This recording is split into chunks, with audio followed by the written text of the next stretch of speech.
think drilling serves a very useful purpose. Two purposes. Two reasons we drill. One, so that you get your body really moving and you're warmed up for ready for combat.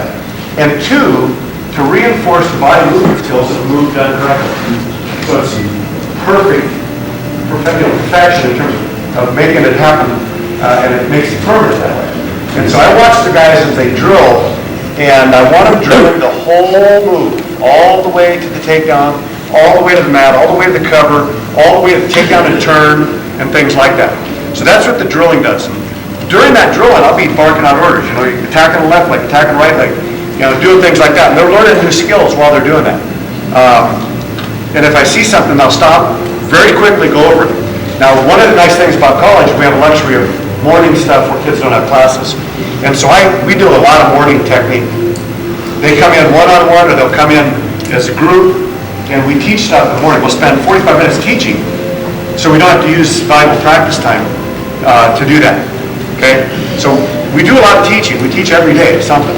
I want to be, learning something new every day, but we don't spend a lot of time in our practice. We don't sit down for 15, 20 minutes, or like I'll do here, going through a whole series of something. What I'm going to show on that inside Turk would take me several days in our practice. I would show part of it one day, part of it the next day, part of it the next day, or maybe in the morning, the whole thing. Okay, so that's what I do with that. But anyway, that's probably enough on practice and the way I do it. I know our kids have fun. I have guys go through our school 4 years, never lost a varsity match, and still do it. So there's got to be value to it, otherwise they would quit. And I know they have fun because they come up in the room and want to wrestle all the time. Whether we're there or not, they're up in the room wrestling all the time, so I know they love what they do. Third point I want to make is I know my guys are in good shape because we don't get out conditioned by anybody. Here's what the rest time looks like. 30 seconds rest time or even 7. Getting a drink of water. We rehydrate all the time during practice. So as much water as they can take in while I'm taking in. We do have what I call tasty water up there too. Tasty water is diluted Gatorade stuff, but you don't need much of that, but really water. Walking around the room, if it's a longer rest period, I do let them, that's the only time I let them sit down in the room. Otherwise, during the go, like you got a group of 3, the odd man out doesn't get to sit down. Once we get going to practice, nobody sits down. They all stand up. You can stand up, or you can work on your flexibility like this, right? Or you can squat against the wall like that, but you can't sit down. The reason I have that rule is the guys get stiff when they sit down. That's the main reason. If they're just sitting down leaning against the wall, the back gets stiff, and you know what else? Their mind isn't working. But if they're sitting here and they're watching the wrestling and they're doing something, then their mind's working too, and they're working on flexibility and stuff. So I don't let them sit down. Once we get going, before we get going, yeah, then they can. And during the longer breaks, then they can. Okay? All right. I don't have a partner, do I? Do I have a partner? Yeah. I do have a partner. Oh man, David, you're off the hook. He's bigger. Wait a minute, let's see how many he is, because I always think guys about my size. Not two of them. Oh, you're heavier than me. I don't know. Man, I'll tell you one time I met a guy at a high school clinic. I didn't realize the guy was like 220 and he looked about my size. And then he fought me on everything I tried to do. It's like, but I had the unfair advantage. I made sure I had the mechanical advantage. I turned him anyway, but it was kind of fun for a while. That worked out a good slap. How's your flexibility? It's all right. You'll get better. All right. Where's David? I didn't stand by just in case. David is a former 1825-pounder at Harvard, right? And now he's in the Navy, and he's going to be Anatoly's partner. Nobody asked me the question, so I'm not going to get into it. We'll talk about it later. The pig dog. I always pick, every year I pick a pig dog guy. Okay?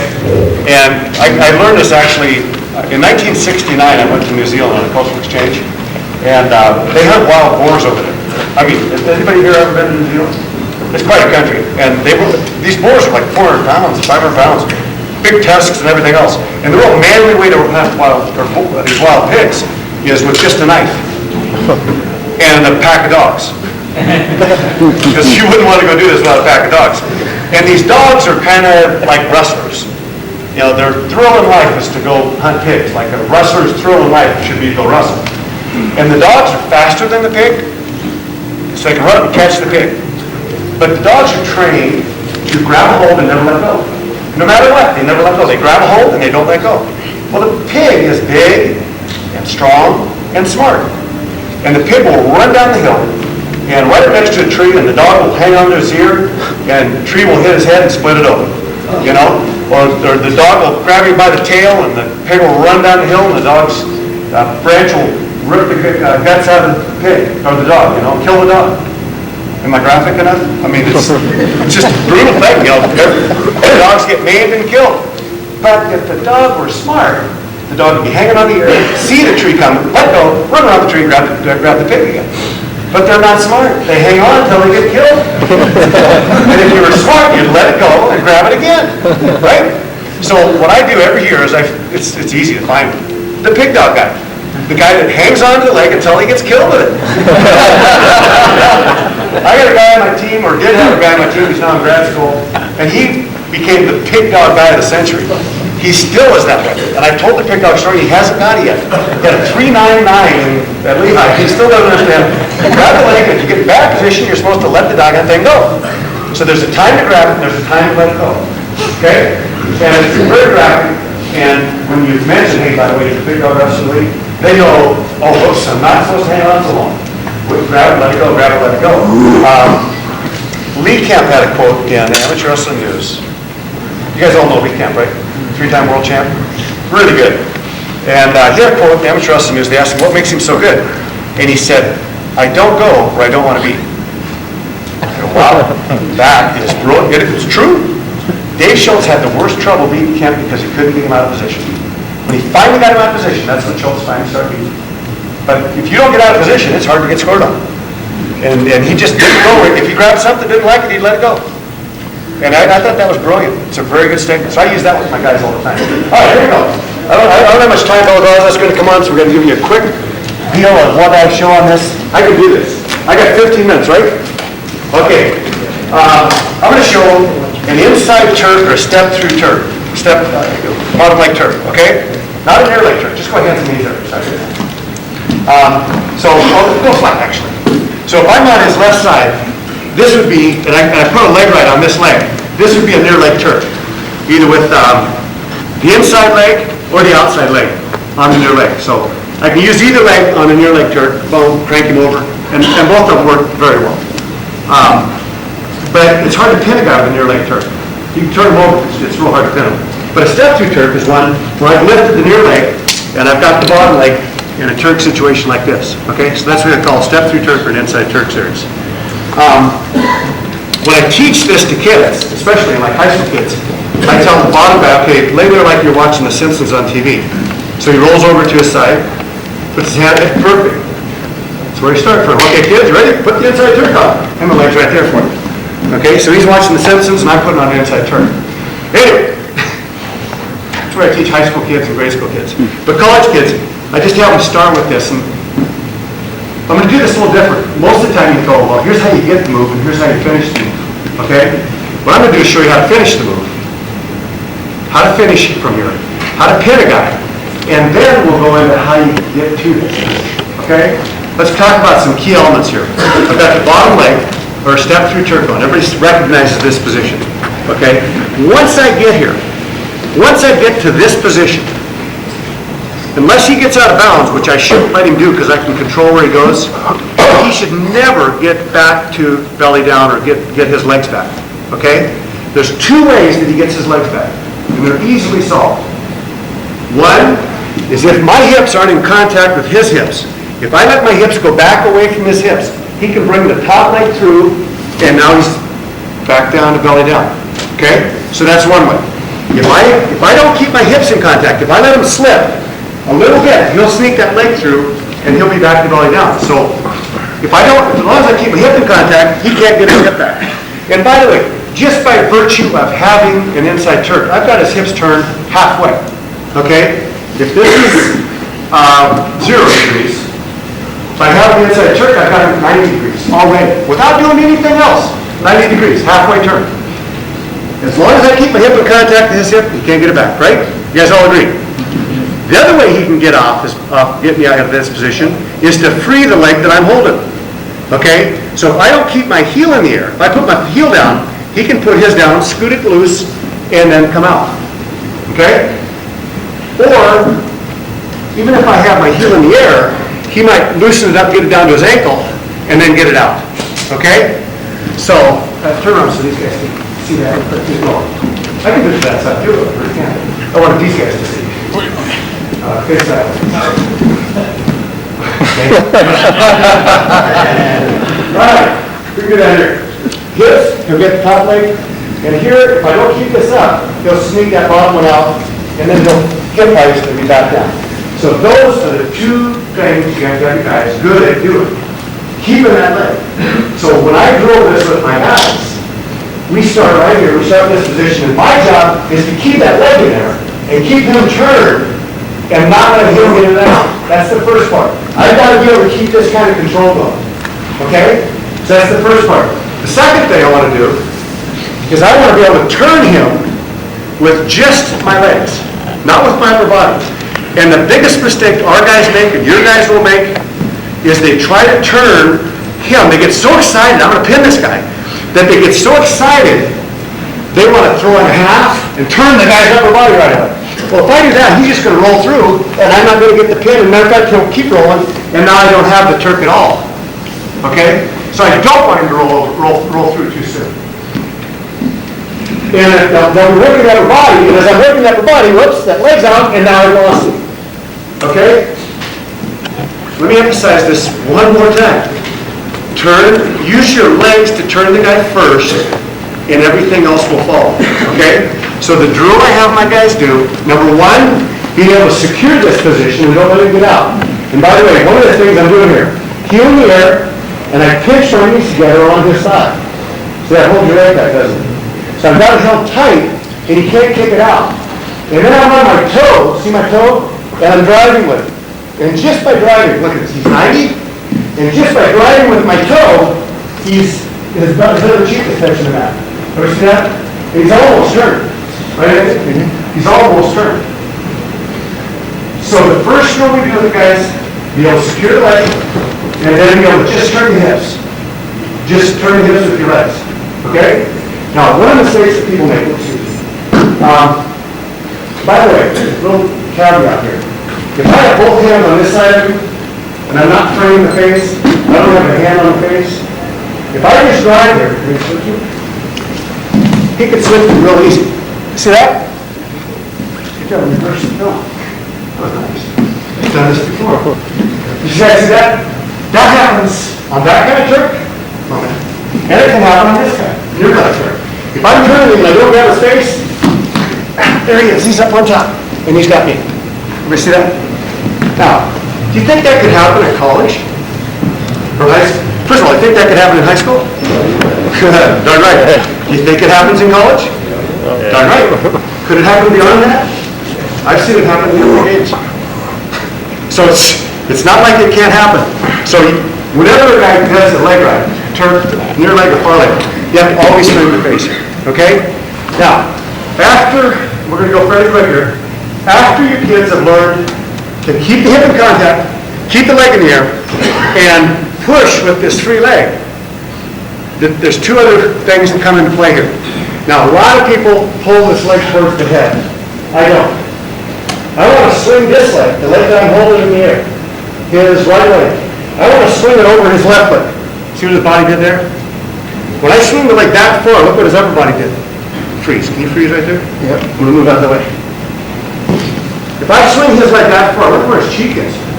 He went from 0 to 90 to 180 to 300 and, not 360, it's 270. 270, that's the one I was looking for. And what happened to his upper body? Turned, right? There's no way his hips can turn that far without the upper body turning. So I don't need to use my arms to turn his upper body at all. All I want them to do is be there to seal the deal. That's what I call it, seal the deal. As a matter of fact, the guys on my team know this is a beautiful thing. If you can get to this position. It's a beautiful thing. I mean, it's like For me now, it's like putting my hand on the glove. It just feels like home. I got the leg, I got the hip, I got the head. He's going to go to get turned. He's going to get pinned. Okay? So that's a beautiful thing. Matter of fact, the name of my boat is It's a Beautiful Thing. But anyway, and then once you turn the guy, that's sealed the deal. But here's where you guys are going to get in trouble. You got the legs secured, you're trying to turn him over. They're so intent on turning the upper body, they drop their chest down. And as I try to turn him, what's the problem here? What's the problem? You can't turn, can you? He can't turn. Why can't he turn? Because my chest is in the way. I got a heck of a chest. I got to get out of the way. I got to get out of the way and let him turn. So what I do is I frame the face, and I'm this far away from the mat with my upper body. Okay? This distance I call arm's length away. For me, it's this far. For somebody with short arms or long arms, it's different. But if I stay high with my chest, watch what happens to him as he turns. He falls right underneath me. He falls underneath my chest. And I want that arm trapped. And if I trap that arm, from here, all I do, seal the deal, is drop my elbow, clear to the mat. See that? Got tight, didn't it? I'm sorry. That's just the way it works. Real tight. Elbow to the mat. And check this out. Palm on the mat. My palm is on the mat. Not bicep, not palm up. Stay. If I'm palm up, my bicep's working. And how long can my bicep work without getting tired? Not more than 40 seconds. Matter of fact, I did a test with my guys in the room one time. And I brought in a weight, like 45 pounds. And I had one guy hold it. See how long he could hold it? And the other guy do curls with it. The guy holding it went, I don't know, a minute or two. The guy doing curls did it for like, I don't know how long. 3-4 times as long. Because when you're doing a curl, it's tight, relax, tight, relax, tight, relax. You get new blood in there. If you're just flexed, you're going to run out of energy. You're going to run out of blood in there and your muscle gets tired. If I'm palm to me and I'm palm hard with the bicep, my arm's going to get tired. But if I just put palm down, I'm using weight of my hand, friction on the mat, and zero muscles. Almost zero. And I don't get tired. I can be here all day. He's the guy that's in a world of hurt. Okay? Nice thing about this, the referee can see the fall. It's real simple. It's real tight. It's real close, simple. And that's when I really clamp down on it. By the way, I broke a kid's rib once showing this at camp. That wasn't so good. Fortunately, he was a camp counselor. It wasn't one of the kids. But I was just showing it, and I said, well, they didn't get really tight here. I just get, and I walk the fingers real tight, and it gets real tight. You can't even breathe, right? Right. Now, real flexible guys, and you're not that flexible. I used to reach back and have the toe like this, but referees don't like that, you know? I think it's kind of cool to do that, but they didn't like that. So instead, I would reach around and I'd take him at the knee, and I'd just bring that up, and then I'd just walk my fingers together. He's not very flexible. And lock my hands. And boy, that's real tight, isn't it? Yeah. He's not moving at that point. One thing that happens, by the way, is the lower leg. Once you get the guy turned, there's really no pressure with the lower leg. I just keep that in there just to keep it across. And it's real tight. He can't move either direction. Right? You're doing pretty good. You want me to straighten you out and go the other direction? Sure. It's like better than a chiropractor. Just go the other way. Okay? So hip and contact. Everybody got that? Pinch the knees. Drive with the free leg. Ever see that? Drive with the free leg. How far away from the mat? Away. So that he has room to slide under. Where am I taking this leg? Over the other side. Bring it over and there he flops. See how it flops over? That shoulder comes down and now seal the deal. Elbow down and it tightens up right there. Now notice I got my chest on his chest. If I'm going out here to the side, it's going to be real hard to pin him. And I'll lose him. Okay? So there's the magical position right there. You're going to pin people. Your kids are going to pin people. Guaranteed. It is really tight. And when they get good at it, it's like a python with a rabbit. Because they're not going anywhere.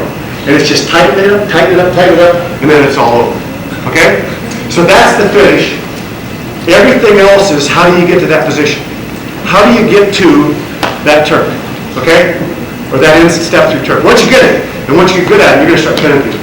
So, what I'll do next, that was pretty quick, wasn't it? Pretty cool. It's a coach's clue, right?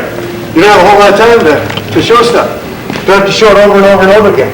You don't even get a chance to go practice this, but it's tight, isn't it? Yeah, it's tight. Okay, how do you get to this? I call this, let's do a plethora of positions to get to the inside Turk fist. Okay? I saw that in the Western one time, plethora. I thought it was a pretty good word. Got a plethora of weapons. Okay, one of the ways, go ahead and get your hands and knees. Actually, lay all the way down. You can actually, especially high school kids, they'll be wrestling, you can just reach down and pick up his knee, then step through and you help. Probably the simplest way to do it, okay? On your hands and knees, so now. Pretty much everybody knows this right here. I don't know what they call it out here in the West Coast. Far ankle, far knee. Far knee, far ankle, something like that, right? I've adapted this from what we call a cross knee turn in freestyle. In freestyle, we'd start with an optional start. Oh, by the way, that gives me another little idea. When you do this to the official, what does that tell this guy? Optional start. Optional start and what? Can't let him go. I'm probably going to let him go, right? Sneak attack. You got to like this. He thinks he's getting pushed, getting let go, I just attack him in a far ankle. And instead of far knee, by the way, when you do this, I don't really need the knee. I can knock him over with just the ankle. So the ankle is the most important thing. When I do this far ankle, far knee, or it's really far ankle knocking down from the side, right here, I'm going to slip my hand to his shin. Instead of going on the knee, we're just going to shift it to the shin, and then I'm going to draw him down to the side. Okay? At this point, I'm careful here to not let him grab my ankles. So if he grabs my ankle, I can't step through. So don't let him grab your ankles. Now, what if he does? I can't kick it out, right? Right? If I go to the ceiling, it comes out easy. If I just bring my knee to the ceiling, look at that, it peels right off. Okay? So, instead of flying before I need ankle, inside shin, driving to the side, knocking down to the side, and see how I'm pushing with my butt a little bit. And right here, I just push the top leg away, step over, and I've got the inside turn. Okay? Real simple, but a few moving parts to that too. Okay? Come on back, please. So, far ankle, drive, go to the shin, boom, on the side. Now the freestyle turn to this, by the way, is right here. I would lock all this stuff up, and I would run over the top leg with my bottom leg. Right here, run over, boom, get him up there, and get the tilt. So that's the freestyle turn. The folk style turn, or any time you want the near turn, would be just push the top leg away. Step over that, and by the way, look at this position when I do it. I brought my knee up here, so he can't scoot away, right? He can't scoot away, and I keep my hand on his knee, because my other leg is way back here, my hip is way back here still. Right? I'm secured bottom leg. How does he get his hip back? By getting the top leg through. It's amazing. My hand can hold that leg right there. See that? And then, when it's in contact, I let it go. And then reach back and grab the hand. Okay? So those are the little steps. By the way, once in a while, a guy will get in here, he'll pick for his legs, and he can't get the top one over. So what I do here is I just switch hands. Okay? And now I have an arm turn. Instead of leg, I got the arm. And I'll turn it the same way. Lift, step, reach back, catch the head. And if you get to this position, he's going to get pinned. It's another beautiful place to be. Okay? So you can do it with an arm too, the same way. I just stick the arm in and I have it. Okay? One thing, by the way, I'm turning with an arm turn. It's hard to turn him when I'm chest down because I'm trying to lift him with my arm way out there away from my body. So to lift him here, don't let me lift you, okay? To lift him here, I can't just lift there, back into it, and lift. And now I can lift him. See what I do when I lift him, by the way? I set his leg on the table. Now I don't need this arm doing as much work. And then I'll reach back and be looking for the head as I settle it in and keep my hands between his legs. Okay? Kerry McCoy pinned I think the Iranian in the World Cup a couple years ago with this. And if you keep that hand between his legs, he isn't going to get it back. Okay? So that's another way to give it. I've had some of my guys go optional start and just reach down and pick it up. And there it is. Oops, step, hook, got it, and he's down. Okay? Another good way, and I had a guy make a living out of this one. Good escape is stand up, right? Isn't that a good way to get away? Just stand up. He stands up, and as he stands up, I call this a redrop. As he stands up and he's peeling that hand away, I'm stepping out to the side, guys all do this, right? Oh, I just drop my hands, left ear on him, right hand comes down, drive, Turk on the way, and there he is. Okay? I have a lightweight guy who does this a lot. The heavyweights usually don't do this.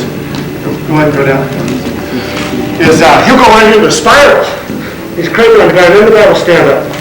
When this guy stands up, he steps aside, deep in the crotch, got the spiral position, picks him up, steps through, boom, he ends up right here. Now, check this out. I don't have the beautiful thing. His arm isn't trapped. Okay? The rule here is, near fall, 1, 2, 3, 4, 5, and then I pull that arm out. He thinks he's getting away. And now I have the arm trapped. And now, let's seal the deal. I already got near fall, and all it takes is just, for a moment, out, and he'll go right there. Okay? One more thing too I forgot to say about sealing the deal. Once in a while you get this muscle man who elbows you in the ribs as you try to seal the deal. Right now, if I can crush his elbow down to his chest, he's in a world of hurt. But if I'm trying to turn him here, and he's elbowing me real hard right there, see that? I can't get over his chest because he's got that elbow on my back. Can we see that? The answer to that is wrap it with a bar and stick your elbow in his ear. And when you do that, he can't move no more. And I hope you're okay. Yeah, fine. My tummy at the shoulder was coming out. So it's got to be quick. It's just wrap and then elbow in the ear and he's dead. Okay? So those are a couple ways from the mat. And there's more to get it. Let's do a couple from the feet. You guys ever hit a double? You guys hit a double on that real squirty guy? That is a double. And as you go down, grab it on the waist. Grab it on the waist, he's got you right there. I don't really want to go through, so I settle real quick. Which leg do you suppose is most important for me to hang on to? Bottom. If I just hang on to the top leg, he's going to slide the bottom one out, and I'm in big trouble. This would be the ultimate big dog right here. Okay? You better be a big dog there to get this score up. All right, so. Boom. We're here. If I just take the bottom leg, I can keep him here. See that? So I make sure I attack the bottom leg. Now, if I attack both, then I'm going to end up with a takedown. Correct? But if I attack just one, hang on. If I attack just one, now I'm looking for the inside Turk. I don't care if he keeps his hands locked. Matter of fact, the longer he keeps his hands locked, the more likely it is I'm going to hit him. Now here's the problem. I'm locked in here tight. He's tight. And I can't get my shoulder out, coach. There's always space on your belly. See that? That's what you do there. Space on the belly to bring it on to. Okay? Then I'm not carrying you getting out of a straight jacket. To the ceiling. Hang on this time. Yeah. Goes to the ceiling. And right here I bring that elbow down on his back. And then I twist inside his lock. You're still locked, right? Mm-hmm. I just spin inside his lock and I start to reach for his face. And I reach for the face and the lock is broke. And he's in big trouble. Okay? So that really works well. I want him to hang on to me. Let's do it one more time on the other side. The left-handed double this time. Boom, take it down. Cool, catch him right there. Bottom leg. This arm shoots through by the belly. And by the way, the other thing I want to do is keep that tight on the hamstrings there, right? Boom, shoot through. And right here, I put the elbow in his back. Why? I don't want him to roll through. If right here you roll through, I'd lose him. So I keep him right there. I actually post it right there. So he doesn't roll through. And then I twist, and now it's too late. Sorry, you're going to get it's all over. Okay? So from a double, it's a great place to get it. I get it a lot of times with guys if got a single, high up on the outside, I jack that up, and then I whip him forward, he puts his hands on it. Whip forward, boom, right here. We're getting in this position. We practice this one all the time. It's hard to take the guy down from here when he's scripted for a moment. And right here the job is climb the leg, and then hip turn. There you got it. Okay? So you gotta climb the leg to secure it. In freestyle, actually, you climb the leg and just whip him over onto his back.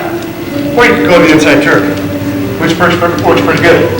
So anytime that guy has that leg, you're on the outside, you climb the leg. Okay? Another place I get this is I'll jack it up behind the outside. By the way, I'm not showing singles, am I? No, I'm showing escapes tomorrow. One of the things I tell the guys is, when I single, you have to actually just grab the leg and pick the leg up. Okay? And so, I can single, and I'll go, boom, step here, grab leg, pick leg up. Pick leg up higher, he goes down. Higher I pick up, the better it is. But if he puts it on the outside. By the way, I call this dog and fire hydrant position. Okay? If he goes to dog and fire hydrant, it's hard to pick it up. Okay? Boom, I got the single, it's right here, and he's got a little bit of whizzer going, that's hard to pick up. And he puts his pick it up, it's going here, there. Can't quite do it. Okay? So, what I do here is I set it on the table, and I shove him right over the knee. See that? Now I can pick it up, and it goes real high. Now, the nice thing about this is, I just knock him down backwards, or I secure his head, just pull to me, and right here, step, settle down easy, and turn. Okay? And to do that one, I really like to grab the head. But I have guys on my team that will jack the leg, and they'll fish that other one out. They'll just reach out and grab it, and pull it in. But I like to grab the head for that security. Okay? One other place that I think is a really good place to go for the turn is, you know, when you shoot a single, or you shoot on a guy, he kind of sprawls on you, and then come up over the top. And then you end up here. You ever end up on that? A couple things here. One, I can pick it up, throw it off, and catch it on the way down with just a tricky hand work. And I just throw it up, and I catch the bottom leg. One more time. If I can clear one, I just push up, and I catch the other one on the way down. And I'm going to catch him right there. And now it's jerk, and we'll work back. Okay? But sometimes, this guy pinches his knees together. You ever had that happen? I can't push him off me. Right? Right. So that happens once in a while. He's pinches, I can't take him off me. What I do here is I attack one leg.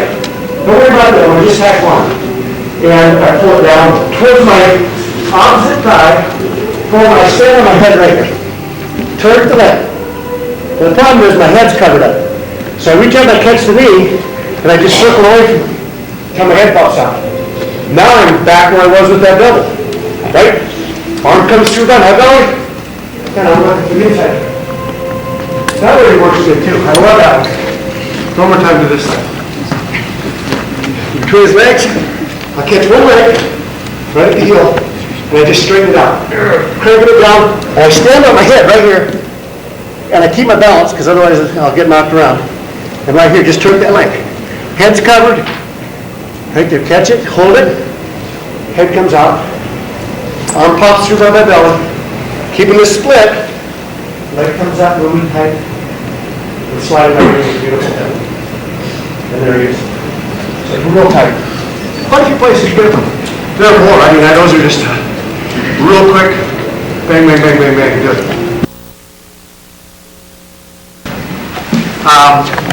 Number one is position. If you get out of position, you're going to get rode. You give a guy a handle, you're going to get rode. Okay? Handles and position are the same things. So the referee makes me start with my knees behind the line, my hands in front of the line. And bad position would be there. Okay? That's about as bad as it can get. Real bad would be if he has my arms tied up. That's handles. Okay? Real bad position would be, you know, the dead bug position, you know, where both hands and feet in the air. Guys get pinned and go, but coach, I was bridging. Can't bridge with your feet not planted firmly on the mat.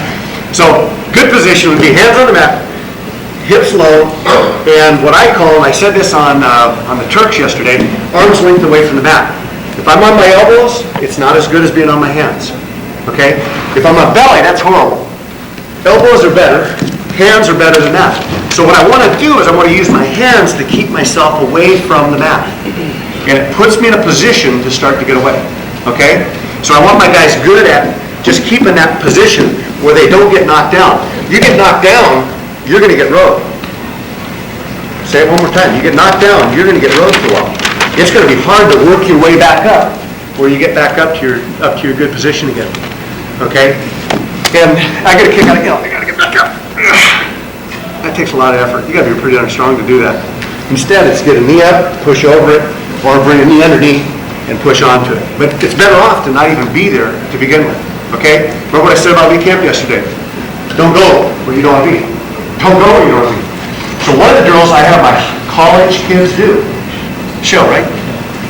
One of the drills, we do this all the time. One of the drills, he's supposed to knock me down, and I just resist. Go, knock me down, I resist, and I block him. Keep my hands out there, and he's changing direction, change this way. And I'm blocking, and just keep him right there. Okay? That's all I want to do to start. I just learned that I can stay where I want to be. He can't really knock me down, if that's my only goal. Okay? So that's the start. Once you have that confidence, then it's just a matter of solving whatever the problem is. Okay? If I can maintain my position, if I can be in a good position all the time, and not giving any handles, then it's simply a matter of solving the problem.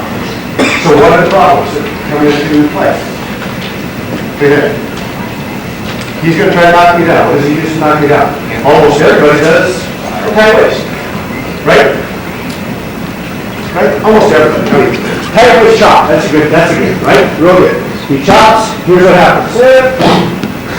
Right? Tight waist goes deep, now you're screwed. Then he grabs your wrist, whatever he grabs, you're going to get a load from all. Okay? Don't let that happen. What I'm going to do, by the way, I don't own this. I don't know who owns the map. I don't own this square right here. I don't have to, if you hear coaches say, get back to your base or maintain your base, what I want to do is just flow with that. He wants to take me over there, oh no, I don't care. Fine with me. So keep tight waist, go ahead, keep this little tight waist chop. I post the hand, he's not knocking me down. I can slide my knees under me, see that? And now I've got my base and I can get hand control. Or, I can run, do it again. Oh, you got a little position on me. Right there, I get my hand back up, press, and on the switch, put my other hip down. Okay? So I call that put him on the other side. Okay, he's on the left side, I want to put him on my right side. And I want to beat him to the punch of that. By the way, you know if the guy's going to tight waist you, right? As soon as I get on, that hand's real tight there. It's kind of cheated over a little bit. I know it's probably going to be a tight waist, so I'm ready for that. Brace myself. My first move usually off the bottom, because I was a slow white guy, is brace yourself. Here it comes.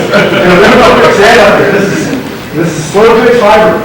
So my first move was, boom! Don't let me do harder. And then it's react to what he's doing. Now, if you got a real quick guy, boom, grab it on that. And if you got, that's good. But what he doesn't get out of it, he's got to come back to something where he's recovered. So it's post, and again, if he goes that way, I can replace it with my knee, boom, we call that knee cross, or I can replace my hip, watch this, I'm going to put my right hip right where my hand was, clear to there. And once I clear to there, that tight waist doesn't do any good, he doesn't have this hand covered.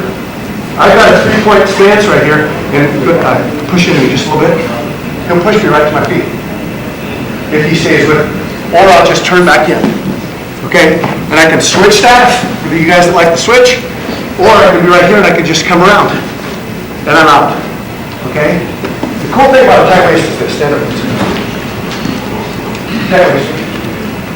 Most people that have a tight waist on resist into it, and it gets tighter. You guys ever change your oil? Got those oil things, you know? That's the way they get tight. Tight as you want it, it'll unravel every time that way. Okay? Watch this. Tight. And then unravel. Okay? So that's high level unravel. Low level unravel. Okay? Matter of fact, even if I'm hovering out, that waist, he's got that arm right there. If I clear my feet, here's where I'm out. Okay? So he's got a tight waist where I'm at. This is a terrible place to be. Terrible place to be. I don't like being here. I'll clear my legs out, and right here I'll just run. And unravel it. Don't even worry about the tight waist. Don't even touch it. And now we're out, and I'm fighting right here. Now I'll come up and look for hand control. But not until then. Not until I'm in position to block that off and go hand control. Okay? A couple more things. This happens, I get kids like this all the time. They come from high school. You're behind me now, because we gotta show this guy. And it's ready, and they go, boom, they grab this wrist. Right? What are you gonna do? Exactly where are you gonna end up? Happens all the time, drives me crazy. I never, actually, there's no reason to grab this hand for quite a while. I don't need that hand. He can't do anything with it. Why would I want to go in and cover that hand? Without it being protected right here. Now he has to go over the top. Right? When he goes over the top of my arm, I can control that. He can't grab my wrist. Go ahead, grab my wrist. He can't grab my wrist. See that? Go ahead, grab that wrist. He can't. But if I have my hand still on the mat, and I reach up and grab his, once he has your wrist, you're screwed. You're going to get rolled. That's a handle. You never want to give a guy a handle. So if he grabs my wrist, you're in big trouble. So I get kids coming in from high school, and they're so used to doing this, they get rode for about 2 years before they finally realize don't do that. You know, and so I tell them, on those kids, here's what I tell them. Keep your hands on the mat all the time. Don't reach your hand. Don't try for hand control. He's wrestling, don't reach up there. Keep your hands on the mat. Keep your hands on the mat until, as a matter of fact, stand all the way up. Get your hands out there. I don't care if he grabs me around the waist. Because if I stand up and right here, he grabs my wrist, grab my wrist, he's got me. Oh, I'm in big trouble. I would much rather go beat that. Grab me around the waist. He can lock hands now, right? I don't want him to have my hands. Keep my hands out. Now, what's his job? What's his job? He's got to take me down. What if he doesn't take me back down? Don't forget. If I stand up here and I don't let him pick me up, he'll pick me up by the way, I'll give him my hips. Right? But if I keep my body low and I go off his knees, he can't step to the side. Right? He can't step to the side, he can't pick me up. And I make it look like he's stalling. Drop him hips down, be careful not to go too far, so I don't overstep my back either. So it's just a matter of reaction. That's another drill, by the way, that we work. We work, guy stands up, you pick him up and throw him down hard, which in college, you can do. You can pick him up and throw him hard. In high school, what happens if you do that? Slam, I hate that rule. They shouldn't call slams as often as they do. You know, make the guy protect himself on the way down. But we do the pick up, throw him down drill, and we also do the block him off drill. Don't let him pick you up. And if you do get picked up, bring your knees with you. Okay? Problem is kids, because, I don't know if it's really secure yet. But I'm going to throw me down gently. Okay? But here's the 2 ways you get picked up. He picks up, and if I let myself get straight down and throw down, boom, I'm going to hit flat. I can't recover from this. At this point, he's reaching to grab my wrist, and I'm screwed. Okay? And the better thing to do is I block him off, keep him there, but he gets the angle, and he lifts. You know, you got an angle, and you lift. Knees come up, he dumps you down, you hit, and you're coming right back up again. Okay? It's a really good drill. He's here, he lifts. Oh, knees come up, thank you. And you go, I got guys hit switches on the way down. Because they're tucked, and they've got, there's a term for it. One of my wrestlers, an engineer, told me what kind of energy that is. I can't remember what that energy is, but it's a potential energy. When you're stretched all the way out, you have no potential energy. When you come down tucked, you've got potential energy. You're ready to move. Okay? So those are just a couple of items there. So let's solve a couple problems here real quick. We already solved quite a few, didn't we? I think. Tight waist, no problem. We got that covered. Spiral. Get out to the side right over here. What's got? Oh, by the way, let me say one more thing. What's he really want to do? He wants to flatten me out. He wants to get a handle, wrist or bar or something, and turn me over and pin me. So, I don't want him to break me down. I don't want him to give a handle. He wants all my weight on my hands, right? He's pushing me forward. What am I going to do? Probably push back or flow with it. I don't want to let him have his way with me. It's that simple. Whatever he wants to do, I just don't let him do it. I put myself in a position where he can't do what he wants to do. And it opens up opportunities for me to get away. Okay? On a tight waist, he's trying to knock me down that way. I flow with it, change his angle of attack, he can't get me. On a spiral, what he wants to do on a spiral, he gets out there to spiral me, and he really wants all my weight on my hands and that arm to break down so he can grab that wrist. Right? That's one of the things he wants to do. He's all on one side of me. He's putting all this weight on my hands. Go ahead. Putting all this weight on my hands, and it's just like a tight waist. Two. Set him, put him on the other side. As I do that, I'll catch that hand. And now I'm putting pressure into him, and he's got to put pressure back, and we're coming to our feet, and I have hand control now. And I'm up and out. So the spiral is the same as tight waist in a lot of respects, okay, in terms of stopping that. One of the biggest mistakes kids make is they give up their wrist, by the way. You guys ever have any problems getting the wrist? It's kind of a pain in the butt. I got a guy on my team who's like a savant on getting the wrist. It's unbelievable. I got to play with him sometime in the field because nobody gets my wrist. God gave me all this hair for reasons like little antenna. Hands come out, you know. If I'm down here, or guy's on the mat, and he's trying to reach in and get a wrist drive. Try it on this side. Oh, as soon as it's not there. You're not getting it. I mean, I feel that on those little hairs, you know. Not happening. But anyway, let's cover this for a second because it is a big problem. There's two places guys give up wrists. One, they come here unprotected. You're going to get your wrist scratched. The other one they do. Let me do it to you. Right now. They're here. Coach says, be on the elbows, and their hands are up. If their hands are off the mat, it's real easy to pull in. Okay? I go here, I just grab it, pull it in, it's mine. Okay? So what I tell my guys is if a guy does flatten you out, you're flat. Go ahead, try to get a wrist. Your weight needs to be on your hands. If my weight's on my elbows, he'll still get control of that wrist. He'll still pull that in. He'll put both hands up, one over the top. Right there, pull it in, he'll have it. See that? But if I put weight on it, he can't get it. It's not going to happen. I put weight on it, get my head up, and it's there. I'm protecting that hand. Okay? If he tries the other side, I'm going to protect that by putting weight on it. So that's a real key. I put weight on my hands until I can work myself back up. Okay? Now I'm back into the position I want. But some guys are really good at getting wrists. Matter of fact, I'm really good at getting wrists. So if he's really good at getting it, let's say he gets on this side, I know he's going to pull it in. So I even put two hands on that sometimes. So I'm blocking with two hands, and then I'll actually even block it with my head to keep it, because once he pulls it under, you're going to get rode. I discovered this my sophomore year. I was wrestling a 3-time state champ, and I rode him like a dog with 2-on-1 right here. I thought, ooh, that's a good move. Okay? But if he starts to pull that in, I'll put my head down here to block it, and then I'll grab his hand. See that? Once I get over his hand, I'll break it off. And I'll keep that wrist.